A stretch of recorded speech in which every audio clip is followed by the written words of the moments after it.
In 2015, Zimbabwe applied to rejoin the association, and their application was swiftly dismissed. However, Zimbabwe's gold output increased to 21.1 tons in 2016, 24.8 tons in 2017, 33.2 tons in 2018, and in 2022, Zimbabwe achieved a record output of 35.38 tons. Despite the fact that Zimbabwe's output is well over the 10-ton minimum required by the LBMA, Zimbabwe's Fidelity printers is still unable to access the LBMA and the favorable rates it offers.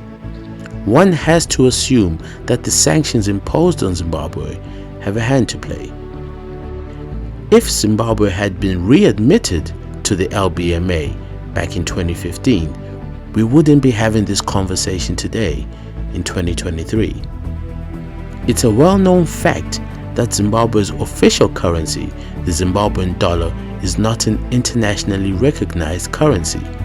This is a direct result of sanctions.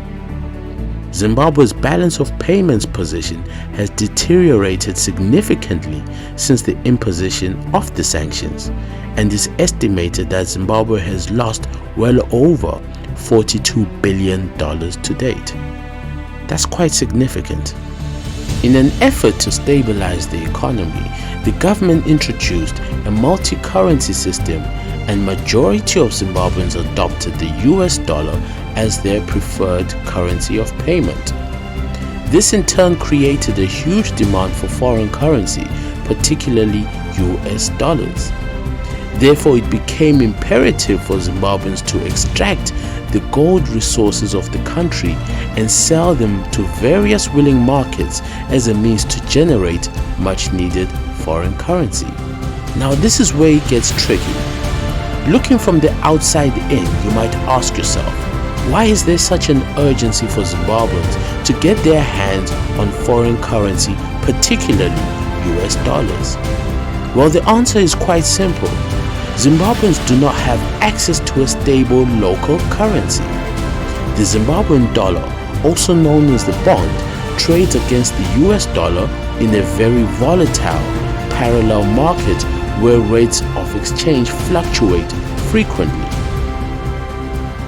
As a result, many retailers and businesses in Zimbabwe prefer to transact in US dollars to avoid the hassle of constantly updating prices in Zimbabwean dollars, which is the local currency. That in itself has a knock-on effect of increasing the rate of inflation in Zimbabwe because of the increased demand for US dollars by ordinary citizens for day-to-day transactions.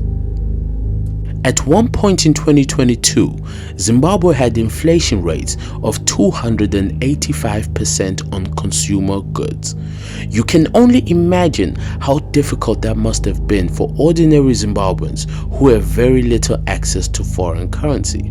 Therefore, it became paramount for the government of Zimbabwe to ensure that the people of Zimbabwe fully exploit its natural resources, particularly gold. The objective being to generate much needed foreign currency through the sale of precious minerals. Now bear this in mind. Early on in this podcast, I highlighted how the Zimbabwean government liberalized the gold industry, enabling thousands of Zimbabweans to obtain prospecting licenses and various other permits required to extract and sell gold legally in Zimbabwe. I want to say this, and I want to make this very clear. Anyone who knows anything about mining in Zimbabwe knows that gold does not leave the mine without being paid for in cash. There are many licensed gold buyers in Zimbabwe who are operating well within the confines of Zimbabwean law. Licensed gold buyers can purchase ore directly from miners at all levels. Zimbabwe's Miners Federation has established 4 categories of mining operations from Class A, which includes large-scale mining operations, to Class D, which caters for artisan miners who use rudimentary tools. However, they're still licensed. everyone gets paid. The idea that gold is being smuggled out of Zimbabwe is ludicrous. The gold is mined by licensed individuals and sold to licensed individuals on a willing buyer, willing seller basis.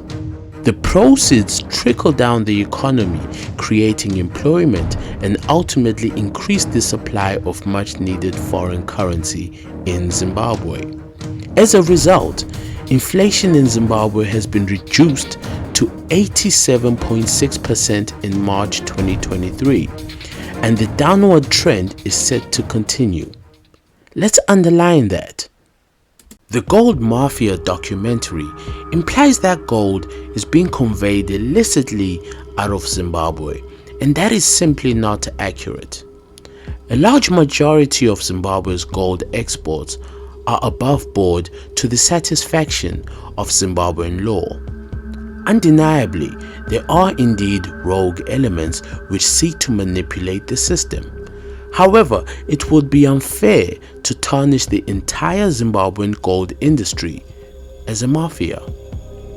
I think it's fair to say that this so-called gold mafia wouldn't exist if Zimbabwe was allowed to join the LBMA. With regards to money laundering allegations, it appears unfair to place the responsibility of eradicating money laundering solely on Zimbabwean shoulders.